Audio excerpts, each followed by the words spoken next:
స్వరూపము ఆ గజానన స్వరూపము. కాబట్టి ఇవాళ మనం శివ కుటుంబంలో ఒక ప్రధానమైనటువంటి మూర్తిని గురించి ప్రస్తావన చేసుకునే అదృష్టాన్ని పరమేశ్వరుడు మనకిచ్చాడు. మీరు చూడండి, చాలా ప్రధానమైనటువంటి మూర్తులలో ఈశ్వరావతారముల యందు కాలభైరవ అవతారం ఒకటి, చాలా గొప్ప అవతారం. ఇది మీరు అందుకే కాశీ వెళ్ళడం ఎంత గొప్పదో, కాశీ వెళ్ళి వచ్చిన వాళ్ళు కాలభైరవ పూజ అని తప్పకుండా చేస్తారు. మా ఇంట్లో కాశీ సంతర్పణ చేస్తున్నామండి, మీ అందరూ రండి అని పిలిచి చిట్ట చివర ఏం చేస్తారంటే ఒక గారెల మాల గుచ్చి ఆ గారెల మాల తీసుకెళ్లి ఒక భైరవుడి మెళ్ళో, అంటే ఒక కుక్క మెళ్ళో వేస్తారు.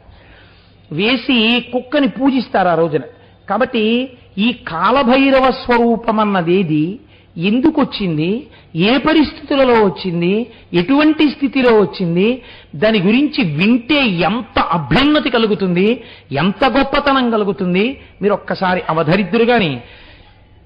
4 ముఖాలు 4 వేపులకి పైన ఒక ముఖం. శంకరుడికి ఇప్పుడు సజ్జోజాత అఘోర తత్పురుష వామదేవ ఈశానములను 5 ముఖాలు ఎలా ఉంటాయో అటువంటి 5 ముఖాలతో ఉండేవాడు ఆయన. ఈ 5 ముఖాలతో ఋషుల వంక చూస్తూ అన్నాడు, నేనసుడీ జగంబులకు నిక్కపు కర్తను ఈశ్వరుండను, నేను సమస్త శక్తులకు నిర్మి ప్రవర్తకుడన్, నివర్తనంబేనయనర్తు పుట్టుటయు నీగుటయన్నది నేనిరుంగా, ఎందేన అనశ్వరంబైన ఈశ్వరతత్వము నిద్దమానసుల్. అదేమిటయా, బ్రహ్మం ఎవరని అడుగుతారేంటి? నేనే బ్రహ్మము. దీన్ని మీరు లోపలికి తీసుకెళ్ళి ఆలోచించాలి. మనం ఏమంటాం, మా అబ్బాయినండి. ఏది మీ అబ్బాయికి చర్మము కాని, రక్తము కాని, మాంసము కాని, కొవ్వు కాని, అస్థి కాని, శుక్ల కాని, మేధ కాని నువ్వు తయారు చేసింది ఉందా? అందులో ఈశ్వరుడు నిర్మించాడు. అది ఈశ్వరానుగ్రహం. నీకో కొడుకు, ఈశ్వరానుగ్రహం నీకో కూతురు. ఇది నా ఇల్లు అంటాడు. అందులో ఉన్నటువంటిది ఏది నీది? నీరు నీదా? సిమెంటు నీదా? అందులో ఉన్నటువంటి అంటుకోగలిగినటువంటి శక్తి నీదా? ఒక ఇనుము సిమెంటుతో కలిసి ఒక స్లాబ్ అయ్యే శక్తి నీదా? ఏది నీది? ఈశ్వరుడిచ్చాడు. మరి నా డబ్బండి, నీ డబ్బు సంపాదించడానికి నీకు శక్తిని ఎవడిచ్చాడు? ఈశ్వరుడిచ్చాడు. నువ్వు ఉన్నావు భవతి మంగళం, నువ్వు గృహప్రవేశం చేయడానికి ఎవరిచ్చారు? వాడు నీలో ఉండబట్టి నువ్వు శివమై ఉన్నావు. నీదేమిటి? అన్ని నాది నాదంటావే, అన్ని నేను సృష్టించాను, నేను కొన్నాను, నేను పెట్టానంటావే. ఈ అనే ప్రకృతికి బ్రహ్మ అని పేరు. కాబట్టి ఇప్పుడు దారి తప్పిన బ్రహ్మ ఇది. అన్నీ నే చేస్తున్నానంటోంది. పై బ్రహ్మగారి గురించి అనకండి, లోపల బ్రహ్మగారి గురించి విచారణ చేయండి. మీకోసం వస్తుంది కథ.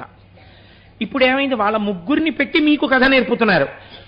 ఇప్పుడు బ్రహ్మగారు అన్నారు, నేనే ఈ లోకాలన్నింటినీ సృష్టించింది, నేనే నిక్కపు కర్తని, నేనే ఈ సమస్త లోకాలని ప్రవర్తింపచేసిన వాణ్ణి, నేనే వీటిని సంహారం చేసేవాణ్ణి, నేను ఎప్పుడైనా చచ్చిపోయినా, నేను ఎప్పుడు బతికే ఉంటాను. కాబట్టి నాకన్నా బ్రహ్మం ఎవరు? నేనే బ్రహ్మం అన్నాడు. ఎవడికి వాడు ఏమంటాడు? ఇది నాదండి, అది నాదండి, ఇగో ఇదంతా ఈ సైట్లన్నీ నావండి. ఏమయ్యా ఎప్పుడు నీవుగా ఉండిపోతా? ఎందుకు ఉండిపోవండి? వాడంటే తెలివి తక్కువ చచ్చిపోయాడు కానీ నేను చచ్చిపోతానండి, నేను ఇలాగే ఉంటాను, అవన్నీ నావే అంటాడు.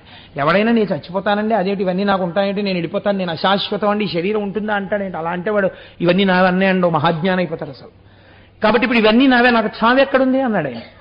అంటే చిత్రం ఏంటంటే, పక్కనున్న శ్రీ మహావిష్ణువు అన్నారు, పొరిపరి ఈ జగంబులను పుట్టక చేసి తీయను కాదే ఈశ్వరుడను, యజ్ఞపూరుషుడా సర్వము నిలెడువాడ నేనే, నిబ్బరముగ తత్వమావయము పన్నుగ ఇందరిలోన ఇట్లు పెద్దరికము చూపబోకు, ఇక తప్పులు పల్కకు నీరజోద్భవ.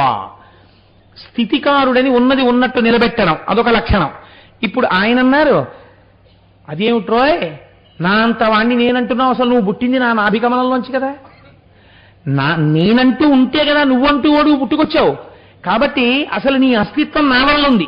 2, యజ్ఞపూరుషుణ్ణి నేను. నువ్వు చెప్పిన 4 ముఖాలతో చెప్పిన వేదంలోంచి యజ్ఞంలో ఎవరిని ఆరాధిస్తారు? నన్ను ఆరాధిస్తారు. కాబట్టి నేను యజ్ఞపురుషుణ్ణి, అన్నీ ఏలేవాణ్ణి నేను. నిబ్బరంగా తత్వం ఆలోచించు. ఇదేమిటి నీ అంతవాణ్ణి నువ్వు అంటున్నావు? నువ్వు కాదు, నేను బ్రహ్మం అన్నారు ఆయన. ఇద్దరికీ ఈ విషయంలో జగడం వచ్చింది. నిజంగా వాళ్ళకి కాదు జగడం, అన్నీ నేనే సృష్టించాను, ఇవన్నీ నా వల్లే ఉన్నాయి. ఇదొక చిత్రం. ఆ లోకం ఎలా ఉంటుందంటే, నేను ఒకసారి ఒకరింటికి వెళ్ళి చాలా ఆశ్చర్యపోయాను. ఆ ఇంట్లో భర్త గారు బాత్రూమ్ దగ్గర కూర్చుని ఉన్నాడు. నేను వెళ్ళేటప్పటికి రండి అన్నయ్య గారు, రండి రండి రండి రండి అంది ఆవిడ. అంటే వెళ్ళి అమ్మ ఏడి మా స్నేహితుడు ఏడి అమ్మ అంటే ఆయన్ని పొద్దున్నుంచి బాత్రూమ్ దగ్గర కూర్చోబెట్టామండి అంది. ఏమమ్మా ఏమైంది, ఎందుకు బాత్రూమ్ దగ్గర అన్నాను. నాకు మీకు తెలుసు కదా అన్నయ్య గారు, నాకు ఇంటీరియర్ డెకరేషన్ అన్నా ఇల్లు మెయింటెనెన్స్ అన్నా ప్రాణం అండి. ఆయనకి పొద్దుటి నుంచి వాంతులు, గబుక్కుని ఇక్కడ పడుకున్నారనుకోండి వాంతి ఆపుకోలేకపోతే ఇల్లు పాడైపోతుందని ఆ బాత్రూమ్ దగ్గరే కూర్చోబెట్టాను తగ్గే వరకు. సో ఏమైంది, కట్టిన వాడు ఎవడో వాడికన్నా దిక్కుమాలిన మెయింటెనెన్స్ ఎక్కువైపోయింది. కాబట్టి ఇదంతా నేను నిర్వహిస్తున్నాను, ఇదంతా నాది అని అదొక వెర్రి. కాబట్టి వాడు అయ్యయ్యో సమయం అంతా అయిపోతోంది, నేను భగవన్నామని చెప్పట్లేదు, నేను కథ విన్నది లేదు, నేను పూజ చేసింది లేదు, నేను గుడికి వెళ్ళింది లేదు, నేను ప్రదక్షిణం చేయలేదని ఏడవడు. వాడి ఏడతంతా దేనికంటే 5 ఏళ్ళో 6 ఏళ్ళో అయిపోయిన ఇల్లుకి ఎక్కడో పెచ్చు విరిగిందని ఏడుస్తుంటాడు. లేకపోతే రోడ్డు కొంచెం ఎత్తయిందని ఇప్పుడు ఈ ఇంటిని ఇంకొంచెం ఎత్తి ఎలా చేసేయడం అని ఏదో ఈ ఇంటి గురించి ఆలోచిస్తూ ఉంటాడు. లేకపోతే చెట్లు ఇంట్లో ఉంటే ఆకులు రాలవండి. ఇలా కూర్చుని కాసేపు విష్ణు సహస్రం చదవడు. కానీ నేను ఇవన్నీ చూసినవి చెప్తున్నాను మహాప్రభో, నేనేం అబద్ధాలు చెప్పట్లేదు.